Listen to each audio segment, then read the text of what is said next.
Good morning. It's my great pleasure to introduce our next speaker, Dr. Christi Kolarcik. Christi obtained her PhD here at the University of Pittsburgh with Dr. Bob Bowser in the Department of Pathology working on ALS, and then did her postdoc in bioengineering before joining the Department of Neurobiology and eventually finding her way back to us in neuropathology. She still continues working on ALS, both at the molecular level, working specifically looking at profilin 1 mutations.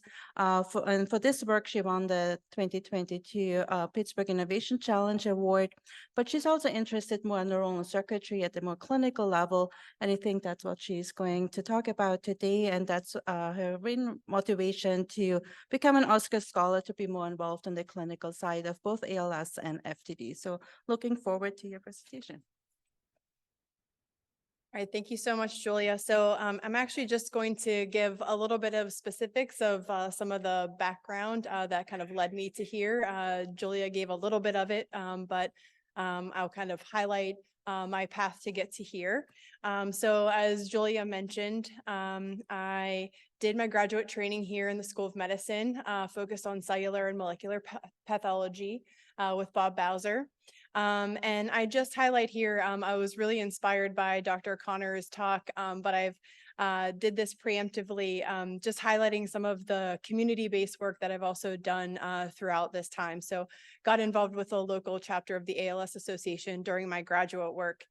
And as a graduate student, sort of in this chapter of my career, we sort of had a reverse translational approach in that we looked at profiling biofluids from people affected by ALS, specifically cerebrospinal fluid, looking for proteins that were differentially affected or differentially expressed to then potentially identify a biomarker of the disease process itself or of a secondary process.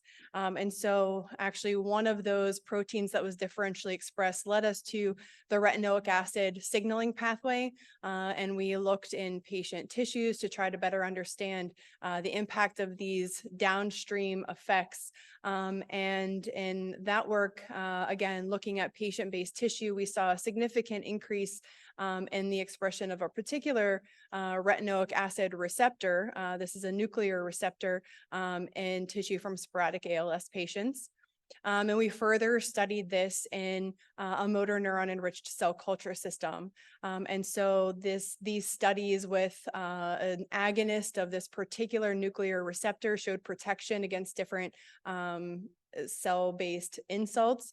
And then in subsequent studies done by others that came after me that showed efficacy in ALS animal models, and it's actually currently being developed for delivery and testing in humans.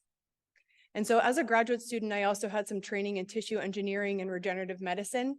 And that really was an exciting thing for me because there still is no cure for ALS. And so I was really excited by neuroengineering and neural technologies. And I worked with some of the great folks here. And I've also highlighted that at that time, I became more involved at the national level for the National ALS Association's Board of Trustees.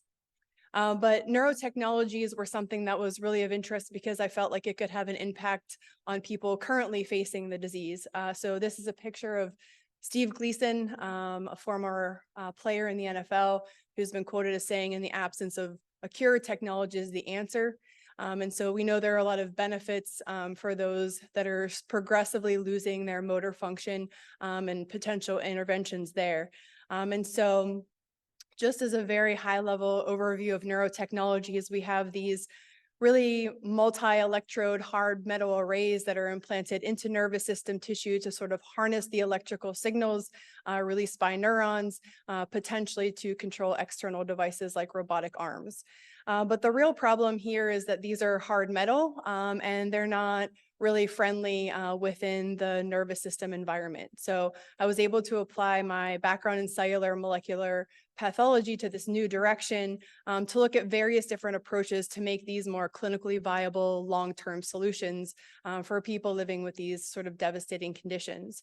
So we did a variety of approaches. I've just sort of outlined those here, modifying the metal surfaces themselves, but also the design and fabrication of some softer conductive materials. And so just as an example in this panel here, this is looking at a comparison between unmodified, those platinum iridium hard metal electrodes, and the same electrode coated with L1, a neural adhesion molecule.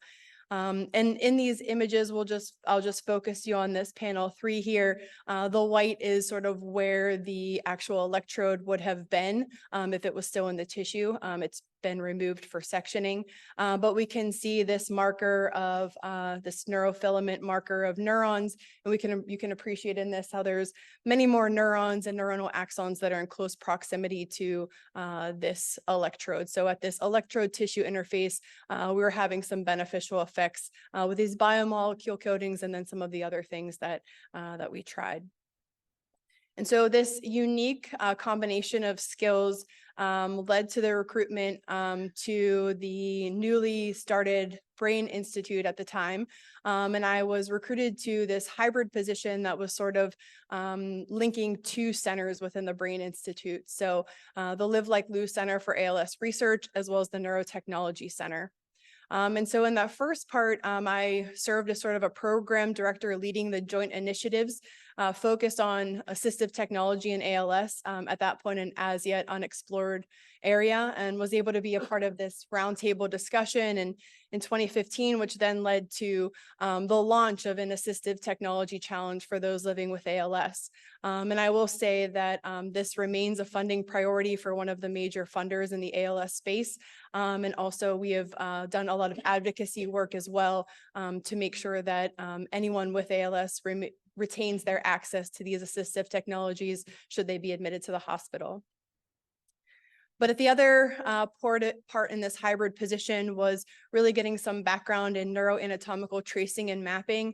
It's an interest of mine to really understand not just the motor neuron itself, but the circuit that contributes to its proper function. And so using these tracers, we can do things like inject virus into a target muscle that we know is affected in ALS. And by varying the survival time in animal models, sort of dissect out the circuit of neurons that's directly and indirectly responsible for its function.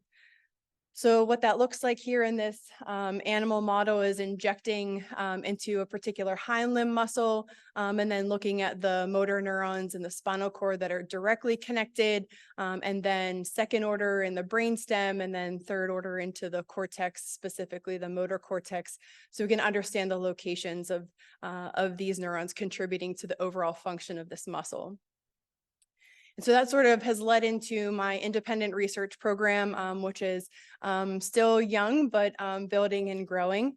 And so in a paper that our lab published earlier this year, the result of this neuroanatomical tracing technologies is that we can then map in the cortex the representations of these different hind limb muscles. And so what I'm showing here is just an example, and in blue and yellow are 2 different muscles that are affected in ALS. And within the cortex, this is showing the most direct connections to controlling those muscles. However, these 2 muscles are differentially affected. One is lost early in the disease, and one is typically maintained function throughout the course of the disease, even though these cortical neurons are within the same cortical space. So this has led to some of our overarching research questions of understanding this selective vulnerability of some neurons versus others, just at the cortical level, but also at the spinal cord level as well. And so some of the work that we're doing now is trying to understand using animal models, using our cell culture and molecular biology based techniques, and a recently funded study in human subjects based research, understanding this selective vulnerability. And I've highlighted the ALS and FTD here because we're really interested in this overlap between the purely motor ALS end of the spectrum and the thought to be purely cognitive FTD end of the spectrum. So about half of people with ALS develop cognitive symptoms as well. And then about a third of people with the cognitive symptoms also develop motor symptoms. So we're really interested in linking both of these phenotypes to the neurocircuit level dysfunction that occurs in both. And then subsequently linking that to cellular and molecular events that could potentially be used as targets for therapeutics. So this is some of the work that we're doing. Julia mentioned our small molecule-based stabilization of mutant proteins that we're working on, but we're also looking to understand transport changes in these different animal models of ALS and FTD, looking at connectivity resilience with diffusion-weighted MRI imaging. And then, like I said, we have a newly funded work in human patients with some clinical collaborators to look at motor unit population changes. So another neural circuit level indication there. So with that, I'd just like to acknowledge everyone that makes this actually possible, especially my mentor through the Oscar Scholars Program, Dr. Patira. And with that, I'll just thank you and go to our next scholar.